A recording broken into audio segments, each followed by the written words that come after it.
नाज़रीन, दादू शहर में वदंदड़ बदमनी खिलाफ शहर ने एहतजाजी मुज़ाहिरो कयो। इन हवाले से वीडियो लिंक ते मौजूद है तारिक लिकारी जी। तारिक में शहरी बदमनी खिलाफ एहतजाज कर रहा है। शहरन पारा चोरियुनि फुरन ऐं धाड़न में मुलवस जवाबदार गिरफ्तार न थियण खिलाफ प्रेस क्लब आॾो एहतजाज कयो पियो वञे। हिते मौजूद शहरन सां ॻाल्हाईंदासीं त दादू शहर में अमन अमान जे हवाले सां उन्हनि जो छा चवणु आहे। 1.5 महीनो गुज़रियो आहे त मुंहिंजे पुट खां मोटरसाइकिल फुरती आहे। उन खां सवाइ शहर जे 24 वार्डनि मां सभई मोटरसाइकिलूं फुरजी वियूं आहिनि, पर पुलिस जे कन ते का जुई कोन थी चुरे। मां एसपी खां DSP SHO सां सभिनी सां मिलियो आहे हिन बदमनी जे ख़िलाफ़।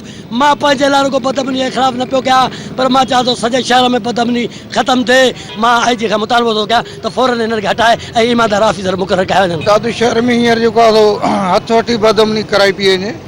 शुरू में SP साहब आयो, भली रिज़ल्ट आई। असांजो हिते दादू जो माहौल सेट करे आहे, बिल्कुलु अमन हो। हाणे हींअर त हे जेको आहे थाणनि ते हर जाइ ते हिननि हिकिड़ी मंथली फिक्स करे छॾी आहे। फिक्स आहे मंथली, उन खां पोइ आहे बदमनी जंहिं SHO वटि वञो त चए थो भाई SP साहब मूंखां फिक्स मंथली पियो थो वठे। माण्हू जी हालत इहा रही आहे वञी जो राति जो निंड करे कोन था सघनि, ॾींहं जो वीचारा मज़ूरी कनि। मां इहो SP साहब खे जा इन्हनि खे अपील थो कयां त तव्हां जूं लखे रुपया पघारूं आहिनि, तव्हांजी पघार पूरत नथी थिए त असां रिटायर माण्हू जेके हूं 20,000 में पंहिंजो घर हलायूं था, पंहिंजा बच्चा हलायूं था, त हे पंहिंजा पुलिस वारा हिननि जा पाण ख़ुदि इन फोरन सां हिननि सां मुलवस आहिनि। दादू ज़िले जी दादू शहर जी सूरत हाल इहा आहे त फुरूं चोरियूं ऐं मुख़्तलिफ़ क़िस्मनि जी जेकी आहे माना बदमनी जे थी ग़रीब माण्हुनि खे तंग करणु,